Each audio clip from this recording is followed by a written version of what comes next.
In 1984, what happened with women, or worldwide, in any conflict, women generally becomes the first casualty.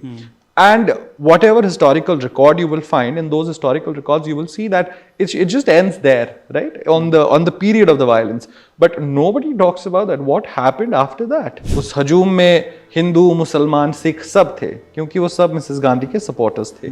और Mrs Gandhi अमर रहे ऐसे नारे लग रहे थे. अंदर मिसेस गांधी ऑफ कोर्स अपनी जान से लड़ रही थी. और जैसे ही शाम होती है, और हरमिंदर कौर एक ऑथर, उन्होंने भी अपनी किताब में लिखा है कि 4:30 बजे के करीब उन्होंने वहाँ पर एम्स के बार में पगड़ियाँ उड़ती देखी. And that's when the madness began. जब दंगे शुरू होते हैं तो दंगों में इन लोगों के घर जलाए जाते हैं. त्रिलोकपुरी की बात करें, सुल्तानपुरी की बात करें, सिख एस्टैब्लिशमेंट्स को जलाया जाता है. अगर कोई सिखों की गाड़ियां हैं उनको जलाया जाता है. गुरुद्वारों में आग लगाई जाती है. उसके बाद गुरुद्वारों में अटैक किया जाता है. फिर उसके बाद आप घरों से इन आदमियों को, जो कुछ औरतों ने अपने पति को या अपने बच्चे को या अपने बाप को छुपाने की कोशिश की, उनको घसीट कर बाहर लाया जाता है. उनको सबके सामने मारा जाता है. और इसमें कुछ लोग वो भी थे जिनको आप जानते थे कि किसने मारा है, और कुछ लोग ऐसे, बहुत लोग बोलते हैं कि कुछ लोग ऐसे थे जो कि बाहर से थे, जो कि उस इलाके के नहीं थे. और वहां पर लाकर उनको मारा जाता है, उन पर तेल डाला जाता है, उनको जलाया जाता है. और फिर ये औरतें पूरी दिल्ली की सड़कों पे भाग रही हैं. इनको किसी ने प्रोटेक्ट नहीं करा. ये जहां मदद मांगने जाती थी, इनको मदद से इनकार कर दिया जाता था, इनको बेइज्जत किया जाता था. यहां तक कि दर्शन कौर के केस में ये पुलिस स्टेशन गई. उन्होंने बताया कि पुलिस वाले ने उनको खाना खिला दिया, पर उसके बाद कहा कि अब मैं तुम्हारी इससे ज्यादा मदद नहीं कर सकता. देश के राष्ट्रपति, क्योंकि वो सिख है, और उनकी बेटी से जब मिला तो उन्होंने मुझे यही कहा कि मेरे फादर बहुत हेल्पलेस थे. शी सेड, हमें राष्ट्रपति भवन से धुएं उठते दिख रहे थे दूर दूर से. दिल्ली जल रहा था, हमें दिख रहा था, बट मेरे फादर किसी को रीच ही नहीं कर पा रहे थे. बच्चे स्कूल जाना बंद कर देते हैं, और वो कहते हैं कि बहुत लोगों ने एक ही बात बोला कि स्कूल में जाकर कई बारी बहुत लोग हैरेसमेंट और इंटिमिडेट करते थे, जिस वजह से हमने स्कूल जाना ही छोड़ दिया. और कुछ लोगों ने ये बोला कि स्कूल में कुछ बच्चों को सीख कबाब कहा जाता था.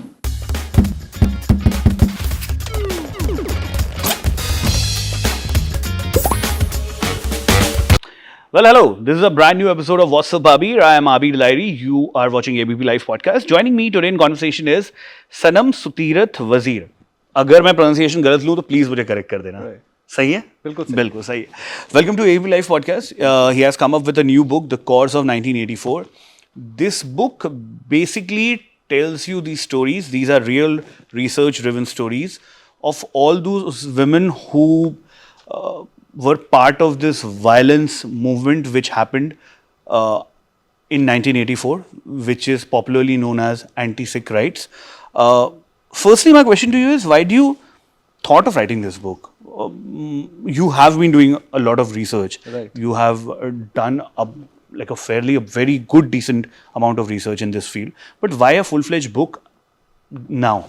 I mean, I'll start with the fact that first is that it's not a riot, it's a massacre, because in a riot you have two players involved equally in it, right? And in here we all know what happened. 3,006 were killed in a national capital, and it's a national disgrace.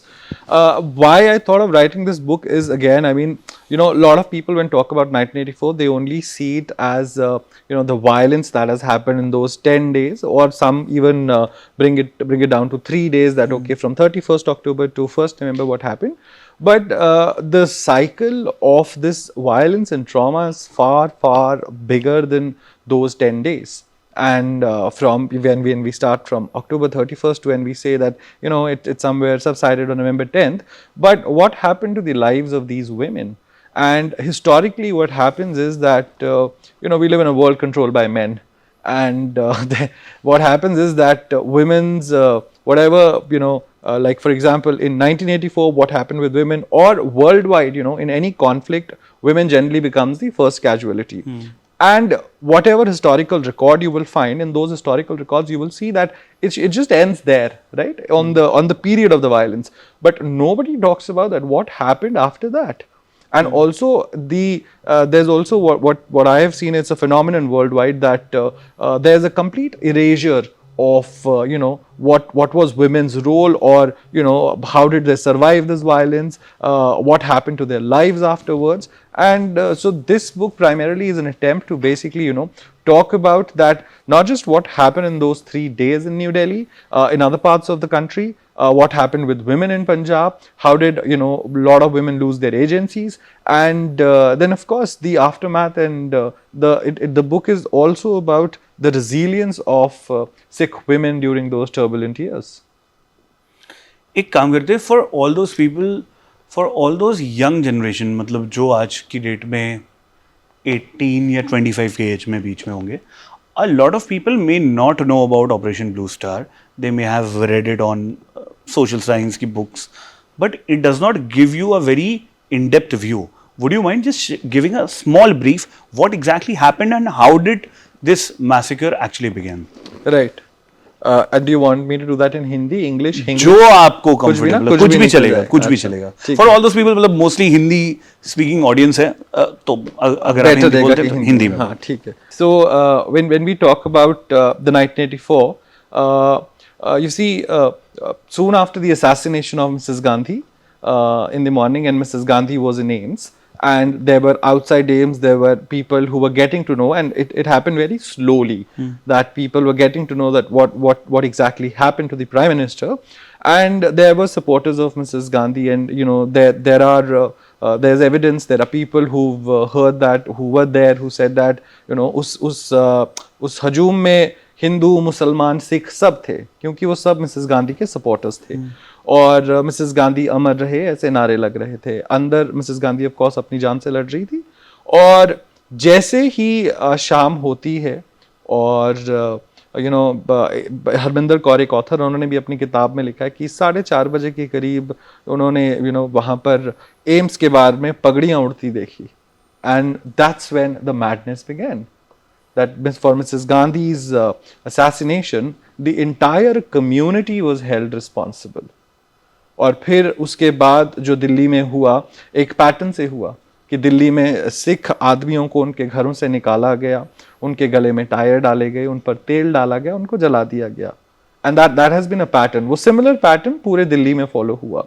उसके बाद बहुत इलाकों में सिख औरतों के साथ बलात्कार भी हुए, जिसकी बात बहुत कम होती है, और उसके बहुत कारण हैं। उसका सबसे बड़ा कारण है जिस समाज में आप और मैं रहते हैं, और मुझे लगता है कि उन औरतों को जो इंसाफ नहीं मिल सका, उसके लिए फेलियर सिर्फ सरकार का फेलियर नहीं, एज अ सोसाइटी ये हम लोग का, बिकॉज हम लोग मिलकर सोसाइटी बनाते हैं, तो ये हमारा कलेक्टिव फेलियर है। तो जब दंगे शुरू होते हैं, तो दंगों में इन लोगों के घर जलाए जाते हैं। त्रिलोकपुरी की बात करें, सुल्तानपुरी की बात करें, सिख एस्टैब्लिशमेंट्स को जलाया जाता है। अगर कोई सिखों की गाड़ियां हैं, उनको जलाया जाता है। गुरुद्वारों में आग लगाई जाती है। उसके बाद गुरुद्वारों में अटैक किया जाता है। फिर उसके बाद आप घरों से इन आदमियों को, जो कुछ औरतों ने अपने पति को या अपने बच्चे को या अपने बाप कुछ पाने की कोशिश की, उनको घसीट कर बाहर लाया जाता है, उनको सबके सामने मारा जाता है। और इसमें कुछ लोग वो भी थे जिनको आप जानते थे कि किसने मारा है, और कुछ लोग ऐसे, बहुत लोग बोलते हैं कि कुछ लोग ऐसे थे जो कि बाहर से थे, जो कि उस इलाके के नहीं थे, और वहां पर लाकर उनको मारा जाता है, उन पर तेल डाला जाता है, उनको जलाया जाता है। बहुत सी जगह मैंने किताब में भी लिखा है कि एक वाइट पाउडर की बात की गई। अब बहुत से कमीशंस और कमेटीज की रिपोर्ट्स आई हैं, पर उनमें आप नहीं सुनते कि किसी वाइट पाउडर के बारे में बात की जा रही है। बट जब आप इन औरतों से बात करते हैं, तो ये औरतें कॉन्स्टेंटली बताती हैं कि एक सफेद पाउडर का इस्तेमाल किया जा रहा था। अब सवाल ये कि अगर कोई सफेद पाउडर का इस्तेमाल हो रहा था, और वो कहते हैं कि वो सफेद पाउडर जब डाला जाता था उनके ऊपर, तो वो आग पकड़ लेता था, तो ऐसा सफेद पाउडर, अब ये क्या हो सकता है? अब ये आपका काम है, आप पॉडकास्ट चलाते हैं, आपने किसी दिन किसी साइंटिस्ट को बुलाकर भी पूछना है कि ऐसा सफेद पाउडर क्या हो सकता है कि जब वो हवा के कांटेक्ट में आता है और किसी पर डाला जाए तो आग लग जाती है, ये क्या है? और फिर इतनी बड़ी मात्रा में केरोसिन कैसे अवेलेबल था कि उन लोगों को जलाया गया? फिर बहुत इलाकों में जब उनके आदमियों को मार दिया गया, तो औरतों को इकट्ठा किया गया, कई जगहों पे कोई चौराहा होगा, कुछ होगा, वहां इकट्ठा किया, वहां बिठाया गया, and there are multiple stakeholders जिन्होंने एक बात बोली है कि अलग अलग आदमी आए, अपनी मर्जी की औरतों को उठा कर ले गए, और फिर औरतों के साथ बलात्कार हुआ। सो ये it is, when you look at 1984 is a complete state sponsored and orchestrated massacre। और फिर इन दंगों के बाद में जो सिख औरतों की जिंदगी रही, जो अब आज 40 साल हो गए हैं इस बात को, और आज भी जब आप जाते हो उन औरतों से मिलते हो तो आपको रियलाइज होता है कि उनकी जिंदगी में कुछ खास बदलाव नहीं हुआ है। और ये जो पहले 10 दिन भी रहे, अगर मैं बात करूं, अगर दर्शन कौर की बात करें तो 31 की रात से लेकर 31 की रात को तो खैर वो अपने घर जाने की तैयारी कर रही थी कि उनके भाई के घर में बेटी हुई थी तो उन्होंने वहां जाना था सुबह। 1 तारीख को जब ये नरसंहार शुरू होता है, जब ये कत्लेआम शुरू होता है, तो उस कत्लेआम के टाइम पर दर्शन कौर अपने घर से बाजार जा रही होती हैं और बाजार में वो देखते हैं कि उन्होंने कि आग लगी हुई है ना, धुआं आ रहा है दूर से, तो वो डर के घर भागती हैं अपने। जब घर भागती हैं तो अपनी मदर इन लॉ को बताती हैं, उनके बड़ा जो उनके ब्रदर इन लॉ थे वो भी घर पे नहीं थे, उनके हस्बैंड को छुपा देती हैं। मगर फिर पूरा जो पैटर्न मैंने आपको बताया कि कैसे उनको घसीट के उनके हस्बैंड को बाहर लाया गया, उनको जलाया गया, और फिर ये औरतें जाके एक चौराहे पे इनको बिठा दिया गया। उनमें से कुछ औरतों के वहां पर बलात्कार हुए, और फिर कुछ औरतें जो अपने आप को बचाने के लिए कहीं कहीं जाकर छुपी, वो दिल्ली की सड़कों पर भागती रही ना। सोचने की सबसे बड़ी बात इसमें यह आती है कि भारत की प्रधानमंत्री की असैसिनेशन हो जाती है और विश्व भर से लीडर आ रहे हैं भारत में to participate in the cremation. एक दिल्ली में वो चल रहा है और एक दिल्ली में एक माइनॉरिटी कम्युनिटी अटैक हो रही है। ये कैसे हो सकता है कि सरकार का इतना इनएक्शन कैसे हो सकता है? कोई भी पब्लिक इंस्टीट्यूशन किसी ने हेल्प नहीं की। सारे इंस्टीट्यूशन फेल हुए, जैसे कि बार बार बात की गई है। सबसे पहले तो पुलिस, और दूसरा आई थिंक ये ना आपने बहुत अच्छी बात की है, और ये हिंदुस्तान में भी और दुनिया भर में ना, आई थिंक सारे इंस्टीट्यूशंस को एक बात याद दिलाने की जरूरत है कि आप जब शपथ लेते हैं तो आप भारतीय लोगों को बचाने की शपथ लेते हैं, आप उनकी प्रोटेक्शन के लिए शपथ लेते हैं। चाहे आप पुलिस में हैं, चाहे आप किसी भी इंस्टीट्यूशंस में, आप आते हैं किस लिए आते हैं? आप किसी पॉलिटिकल पार्टी के इंटरेस्ट को सर्व करने नहीं आते हैं।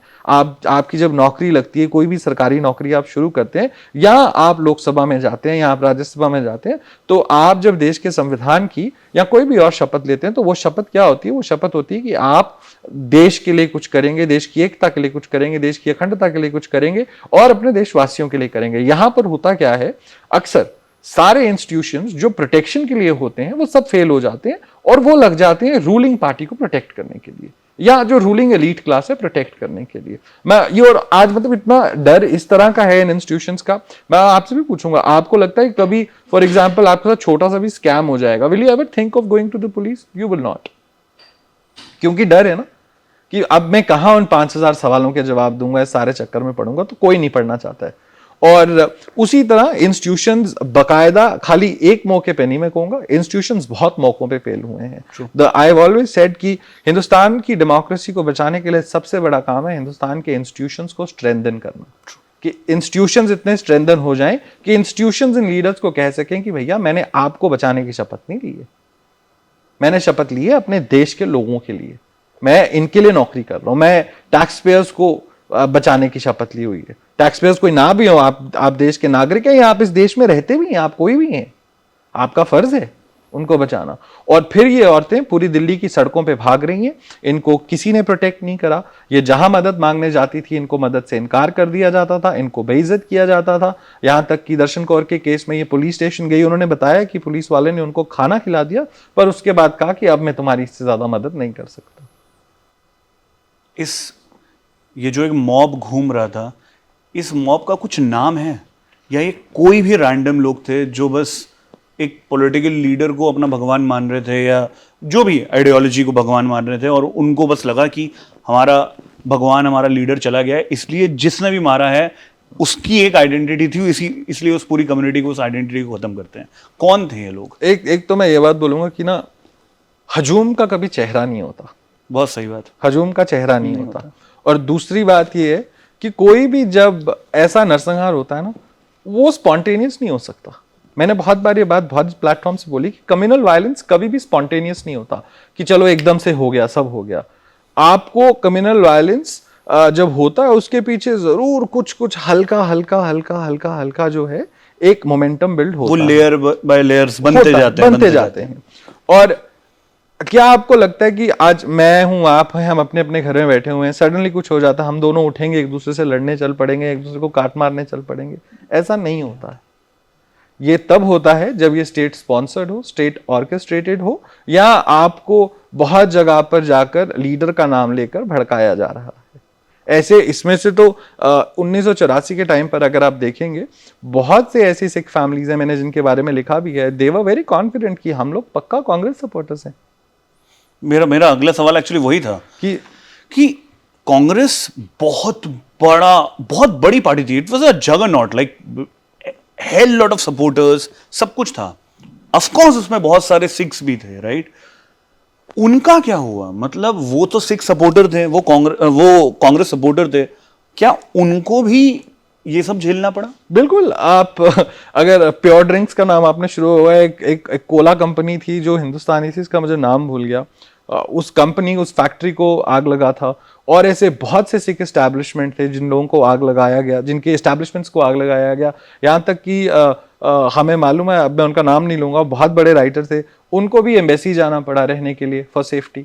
तो ऐसा नहीं है कि किसी क्लास के लोगों को आप अटैक कर रहे थे, आप सबको अटैक कर रहे थे।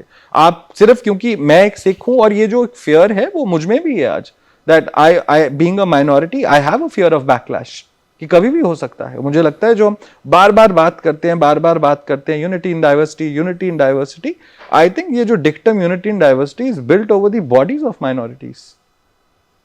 और कोई भी देश, मुझे ये लगता है कोई भी देश, कोई भी डेमोक्रेसी, वो तब फेल होती है जब आप अपनी माइनॉरिटी को प्रोटेक्ट करने में फेल होते हैं। आपका संविधान, आपका सिस्टम आपको यह बताता है कि आपने इन लोगों को प्रोटेक्ट करना है। ट्रू। और अगर 1984 की जब हम बात करते हैं ना, तो आप ये भी सोचिए कि उससे पहले 1947 को कोई ज्यादा समय नहीं हुआ था, 84 के बीच में ना। तो आप एक सोच के साथ आए हैं, आपका देश आजाद हुआ है, आपकी होप्स हैं, और ये नेहरू की पार्टी है, और फिर कुछ सालों में ये हो जाता है। तो जो politically targeted killings basically give you electoral benefits. और आज तो मैं समझता हूं कि देश में सबसे ज्यादा इस बात को समझने की जरूरत है कि आपका पड़ोसी आपका दुश्मन नहीं है, आपके पड़ोसी का पड़ोसी भी आपका दुश्मन नहीं है। और मैं बहुत बार ये बहुत जगहों पे कह चुका हूं कि हम लोग ऐसे लोग भी नहीं हैं, हिंदुस्तानी ऐसे लोग नहीं इतना हैं, अग्रेसिव नहीं है, नहीं लड़ाई है, वाले नहीं है, हिंदुस्तानी ऐसे लोग नहीं है। और हमारा बड़ा प्लूरलिस्टिक कल्चर है, बहुत सी चीजें इतनी सिमिलर हैं एक दूसरे के साथ रिस्पेक्टिव, आप नहीं लड़ सकते। मगर जब आपको कॉन्स्टेंटली एक चीज फीड की जाएगी, कॉन्स्टेंटली कुछ ना कुछ आपको फीड किया जाएगा, और उसमें से बहुत नैरेटिव फेक भी होंगे, तो that leads to all of this hatred. I was shocked to hear about a fact कि जब मैडम इंदिरा गांधी को गोली लगी और she was admitted in AIIMS, हमारे प्रेसिडेंट जेल सिंह साहब थे, वो शाम को उनसे मिलने गए। मतलब उनकी कार पहुंची, और उस कार पे, प्रेसिडेंट की कार पे हमला हुआ था उस टाइम पे। मतलब मेरे लिए इतना बड़ा शॉकिंग पार्ट था कि आज की डेट में अगर प्रेसिडेंट कहीं पहुंच जाए, या प्राइम मिनिस्टर, उस स्टैचर के लोग कहीं पहुंच जाए जहां Z+ सिक्योरिटी होती है, आई डोंट नो तब Z+ था नहीं था, जो भी है, पूरा मोहल्ला छोड़िए कितने किलोमीटर्स तक पूरा कर्फ्यू ऐसा माहौल हो जाता है।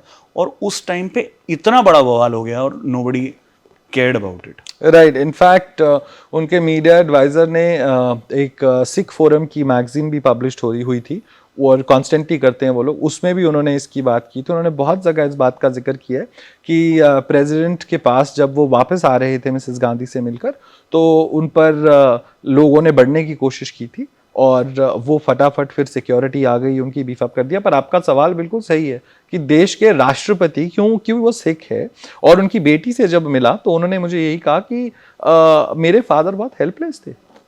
शी सेड, हमें राष्ट्रपति भवन से धुएं उठते दिख रहे थे, दूर दूर से दिल्ली जल रहा था, हमें दिख रहा था, बट मेरे फादर किसी को रीच ही नहीं कर पा रहे थे। आपने जब इतने सारे रिसर्च किए, अपार्ट फ्रॉम दिल्ली और कौन कौन सी सिटीज में सबसे ज्यादा इम्पैक्ट देखा आपको? इफ देयर, ऐसा नहीं कि इम्पैक्ट सिर्फ दिल्ली में रहा, इम्पैक्ट अलग अलग जगह पर रहा, राइट? जैसे कानपुर में भी हमें पता है, बोकारो में भी हमें पता है, हमें पता है कि जो ट्रेन आ रही थी दिल्ली, उनमें भी बहुत कुछ हुआ। I think there are 2 states जहां मैं कह सकता हूं कुछ नहीं हुआ है. One is Kolkata and one I think if I am not confusing it's Hyderabad. Okay. जहां पर ये कहा गया था इनके मुख्यमंत्रियों द्वारा कि not a single Sikh should be harmed in my state. जब ये ऑर्डर हाईएस्ट ऑफिस से आता है तो institutions fall in line. True.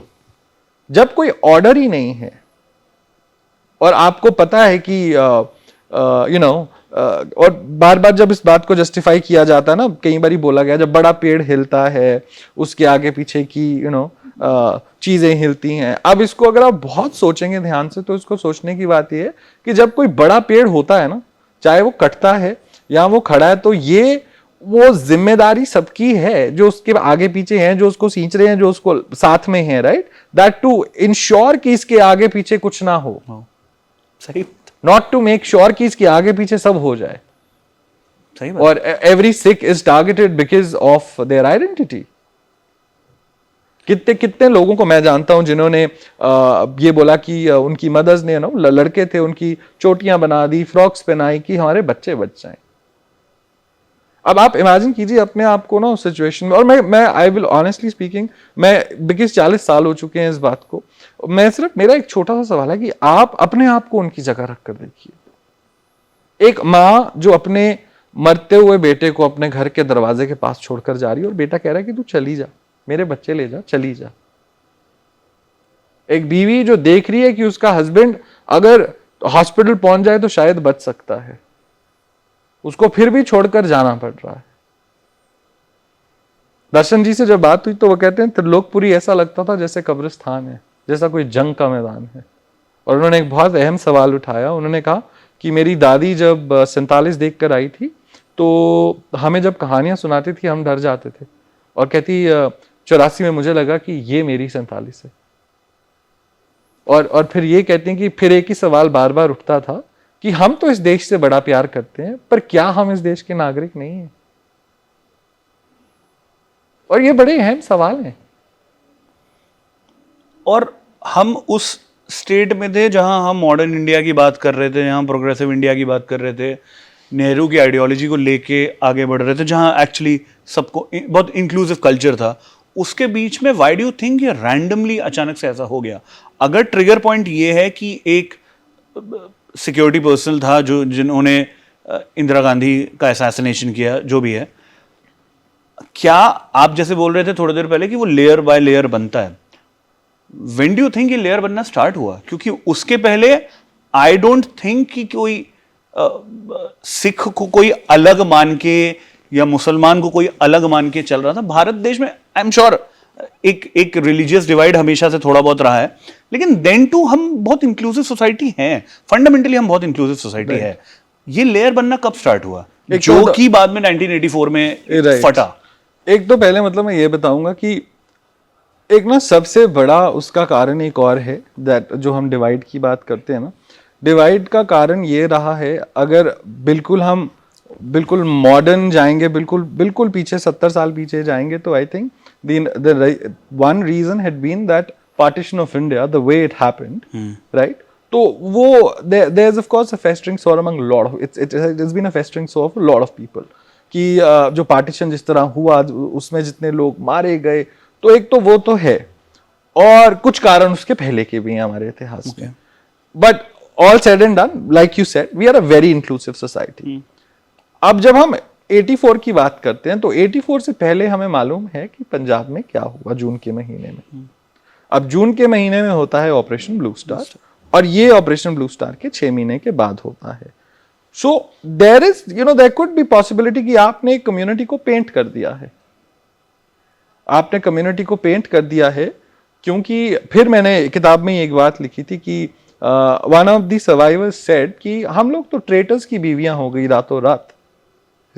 हम वो जो देशभक्त हैं या जिन्होंने देश की आज़ादी के लिए जंगों में अपनी जानें दी, या आज भी सीमा पर खड़े हैं देश के लिए और आगे भी खड़े रहेंगे, मगर वो सब भुला दिया गया और हम लोग ट्रेटर्स की बीवियां हो गई. हमारे बच्चे सांप हो गए और हम ट्रेटर्स की बीवियां हो गई. तो इट इज नॉट डिफिकल्ट. और दूसरा प्रॉब्लम ये, I think as a human rights advocate I have always said कि वन नीड्स टू अंडरस्टैंड कि स्टेट एक्टर और नॉन स्टेट एक्टर को आप कंपेयर नहीं कर सकते कभी भी. स्टेट एक्टर जो होता है वो बहुत पावरफुल होता है, उसके डिस्पोजल पर सारे रिसोर्स होते हैं. नॉन स्टेट एक्टर के पास कोई रिसोर्स नहीं होता है. और and a violence like this, अगर आपको लगता है कि अपने आप हो जाए, या दुनिया में कहीं भी इस तरह का वायलेंस आप देखोगे और कोई उसको जस्टिफाई करेगा कि वो अपने आप हो गया, लोगों में एंगर था, ऐसा नहीं होता है. There is always an orchestrating factor. What kind of stories did you listen to when you were doing your research? Of course, you mentioned about Darshan ji. ऐसे कुछ और stories थे, मतलब agree there are stories of sadness जहाँ पे लोगों को जिनकी जिंदगियाँ बदल गई, अच्छे के लिए नहीं, obviously बुरे के लिए. बट बहुत सारी ऐसी स्टोरीज कई बार पब्लिक डोमेन में मिलती हैं कि कई हिंदू परिवार थे, उन्होंने सिखों बहुत बहुत सारे. इनफैक्ट मैंने किताब में लिखा भी है निर्मल जी की कहानी कि उनके पेरेंट्स ने, जब हजूम उनके घर पहुंचा तो उनके पेरेंट्स ने उससे पहले उनको नीचे, उनके नेबर्स, हिंदू नेबर्स थे, उन्होंने बेडशीट्स पकड़ी और उनको ऊपर से उन्होंने फेंका और उनको बचाया. तो और जो उनके कजन्स थे वो सभी मुस्लिम फैमिलीज के पास थे. फिर इसमें हमने सतवंत जी की कहानी में लिखा, एक दलित परिवार था, उन्होंने बचाया. उनकी जो मेट्रियार्क थी, उनकी जो मदर थी, वो 5-6 भाई थे, उनकी मदर थी बाहर आ गई और वो बुचर्स थे, तो वो अपनी बुचर्स नाइफ लेकर बाहर आ गई और उन्होंने बोला कि कोई अगर आगे आया मैं सबको काट दूंगी, और इस एक सिख को बचाने के लिए अगर मुझे यहाँ 10 मारने पड़े तो मैं 10 मारूंगी. तो there are stories of hope. That's what I am saying, that we are not people like that. True. So there are many stories, and I met many people who've told me stories like that. There are many professors who've ensured that their colleagues shift to their homes. So there are many stories like that. Is there any story which made you cry, not just as a human being, but because of the fact that it's a very big question on humanity कि क्या ही हो रहा है bro? मतलब ये कैसे हो सकता है? क्या ऐसा कुछ आपने? Right. So there was this मैंने जिनका actually किताब का शायद टाइटल ही वहाँ से आया, तो मेरी उनसे बात हुई. वो काफ़ी देर में जब जाता था विक्टिम्स और सर्वाइवर्स से मिलने के लिए, तो कुछ लोग ऐसे हैं जो बात नहीं करते थे, उनमें से ही एक थी. पर एक दिन बारिश हो रही थी, काफ़ी बारिश हो रही थी. I was carrying my laptop और मेरे पास कहीं बैठने की भी जगह नहीं थी. तो वो उन्होंने देखा कि मैं आया हूँ और जहाँ मैंने जाना है दरवाज़ा बंद है, तो उन्होंने, वो गेट पर ही खड़ी थी, उन्होंने कहा अंदर आ जाओ. और ये 1.5 साल में पहली बार उनसे मेरी इतनी बात हुई, अंदर आ जाओ. मैं अंदर बैठा तो मैंने उनसे पूछा, मैंने आपसे बात करनी है, आप बात नहीं करते हैं. तो उन्होंने कुछ नहीं कहा, उन्होंने मुझे चाय दी, बारिश बंद हुई और उन्होंने कहा ठीक है अब वो आ गए. तो मैं उनके घर आ गया वापस. फिर मैं दोबारा गया, कॉन्स्टेंटली जाता रहा, अगले 6 महीने लगे उनसे बात करने के लिए. फिर मैंने उनसे जब पूछा कि आप क्यों बात नहीं करती हैं, तो उन्होंने मुझे कहा कि मैं 84 की लड़की हूँ. So that was actually it's very hard for me to talk about that, क्योंकि जब उन्होंने कहा कि मैं 84 की लड़की हूँ, तो आपको समझ नहीं आता कि ये क्या कहने की कोशिश कर रही है ना. तो क्या ये 1984 में पैदा हुई थी या इन्होंने 1984 में कत्लेआम देखा है. तो जब मैंने पूछा कि इसका क्या मतलब है, तो पहले काफ़ी देर चुप रही, तो फिर उनकी आंखों से पहले आंसू निकले, वो अपने दुपट्टे से खेल रही थी, फिर उन्होंने अपनी आंखें साफ की. उन्होंने कहा कि मेरी जैसी बहुत लड़की हैं जिनकी शादी नहीं हुई क्योंकि लोगों को पता चल गया था कि हमारे साथ क्या हुआ था. She was gang raped. और जब उनको लेकर जा रहा था मॉब, तो वो अपनी मदर को कहती हैं कि मम्मी मैनू छड़ के ना जाए. एंड शी सेड मेरी माँ मेरा इंतज़ार करती रही, मेरी माँ मुझे लेकर आई वापस साथ में, मगर उसके बाद से वो बोलती कम है. Which is another factor that none of us address, कि औरतों के साथ जो हुआ उसके बाद किसी ने ये नहीं सोचा कि इनकी मेंटल हेल्थ कैसी है. Because the cycle, the violence ended in 10 days. But the trauma is alive. The cycle of trauma never ended. और ये ट्रांसेंड कर गया, क्योंकि ये औरतें ट्रॉमेटाइज थी. अब जब आप इनके बच्चों को मिलते हैं, अगली पीढ़ी को, तो वो लोग कहते हैं कि उन्होंने, बहुत से बच्चों ने स्कूल जाना छोड़ दिया, which is another factor which I just can't get over it, कि इतने बच्चे 84 के बाद अगर स्कूल ड्रॉप आउट होता है तो उसकी कभी बात क्यों नहीं हुई. सही बात है. वो बच्चे स्कूल जाना बंद कर देते हैं और वो कहते हैं कि बहुत लोगों ने एक ही बात बोला कि स्कूल में जाकर कई बारी बहुत लोग हैरेसमेंट और इंटिमिडेट करते थे, जिस वजह से हमने स्कूल जाना ही छोड़ दिया। और कुछ लोगों ने ये बोला कि स्कूल में कुछ बच्चों को सीख कबाब कहा जाता था, तो वो बच्चे स्कूल कैसे जाते? और क्योंकि पेरेंट्स, उन्होंने अपने फादर को जलते देखा, राइट, मदर को देखा वो किस साइकिल से जा रही हैं, वो खुद उस डिप्रेशन का शिकार हो गए। Now you have a third generation. And I tell you an incident. मैं तिलक विहार में था, वहां पर एक छोटा सा म्यूजियम बना हुआ और सबकी फोटो लगी हुई, और एक 10-12 साल का बच्चा था, वो he was looking at the photos, और मैंने उनसे पूछा कौन है, उसने मुझे बताया मेरे दादाजी हैं, and he knew exactly what happened with his grandfather. Then he told me what you know how his father feels and what happened to his grandmother. And imagine that this boy, he is a child. So the trauma has transcended. और उसी के लिए बार बार हम बात क्या करते हैं, हर बार कहीं पर भी किसी तरह का भी कत्लेआम होता है तो हम पहली बात कर देते हैं कि कॉम्पनसेशन देंगे। अब समझने की बात यह है कि loss of opportunity, loss of lives, इनको आप कॉम्पनसेट कैसे करोगे? हमने कभी रेपरेशन की बात नहीं की, हमने कभी रिकंसिलिएशन की बात नहीं की, और अगर रेपरेशन या रिकंसिलिएशन होना है तो वो हम लोग डिसाइड नहीं कर सकते, वो सर्वाइवर्स डिसाइड करेंगे, क्योंकि हर किसी का रिकंसिलिएशन का तरीका अलग है। यहां पर आप किसी को 3 लाख 4 लाख 5 लाख देख के बोलोगे जाओ अपनी जिंदगी शुरू कर लो सबसे, वो नहीं हो सकता है। क्या रिकंसिलिएशन इसलिए भी नहीं हुआ क्योंकि इसमें एक बहुत बड़ी पॉलिटिक्स इन्वॉल्व हो गई, और वो जो कि एक ह्यूमन राइट्स का वायलेशन था, वो that became actually a political issue in the country. It is actually a political issue. आप देखें कभी भी इलेक्शंस के पास ये मुद्दा इस्तेमाल होता है, कुछ भी इलेक्शन आएगी मुद्दा इस्तेमाल होगा, कभी किसी को स्पीच देनी होगी मुद्दा इस्तेमाल होगा, लेकिन करेगा कोई करे क्या होता है? अभी मेरे को याद है लक्ष्मी जी, मैं उनके साथ बैठा था तो मैंने उनसे पूछा कि आपको क्या लगता है रिकंसिलिएशन क्या होना चाहिए? तो वो कहती हैं कि मुझे ना कुछ नहीं चाहिए, मुझे ना पैसे चाहिए, ना मैंने किसी को माफ करना है, और ना मेरे पास वो माफी है, मगर कहती है मुझे ये दुख है कि काश कभी कोई आकर हमारे पास 2 मिनट बैठ गया होता।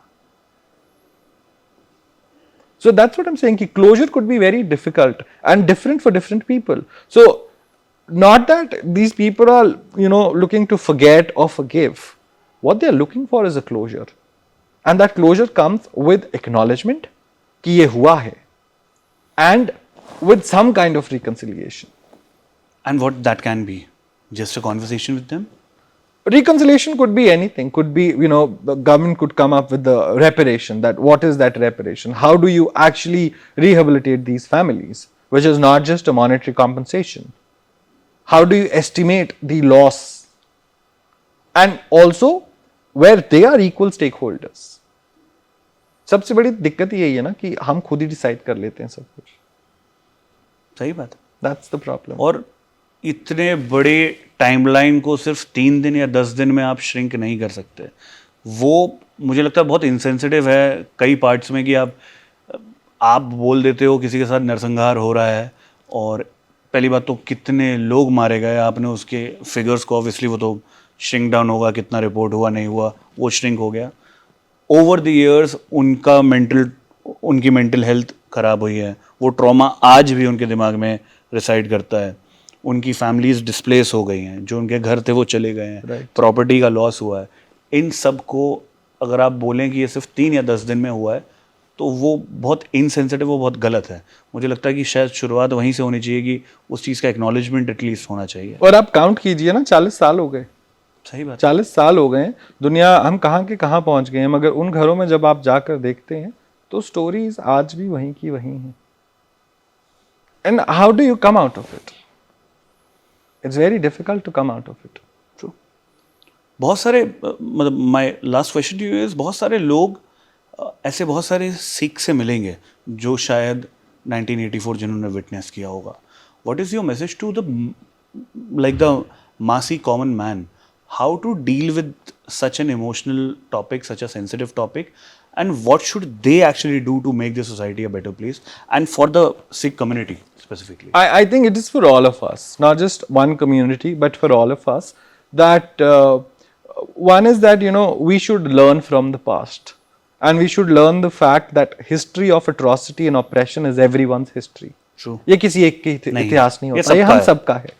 और हम कैसे इंश्योर करें कि जो ये हो गया है ये दोबारा ना हो, that I think is the only way forward.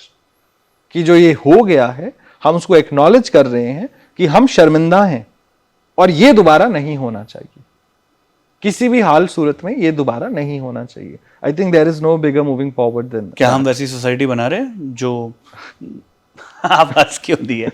क्या हम वैसी सोसाइटी एक्चुअली बना रहे हैं? I don't think so. शायद हर इंसान को, पॉलिटिकल क्लास को, ब्यूरोक्रेसी को, सबको अंदर झांक के इस क्वेश्चन का आंसर ढूंढना सबसे इंपॉर्टेंट है कि क्या हम एक्चुअली ये सोसाइटी बना रहे हैं जिसमें दंगे ना हो, जिसमें नरसंहार ना हो, जिसमें किसी एक पर्टिकुलर कम्युनिटी को टारगेट ना किया जाए, और वो कोई भी हो सकता है। आज वो ये है, कल ए है, कल बी है, परसों जी है, सब है। तो I think with all the developments, with all the reforms that we say are happening and everything aside, हम ये जब समझ जाएंगे that are we creating a society which can coexist, तो हमें हमारे सारे जवाब मिल मिल जाएंगे। जाएंगे। सही बात। ऑन दैट नोट, बहुत बहुत शुक्रिया for having this conversation. It was lovely to discuss such a sensitive topic with you, जो मुझे लगा नहीं था शायद मैं कभी ओपनली किसी से इतने डिटेल में बात कर पाऊंगा। Thank you very much for having this conversation. Thank you Sanam.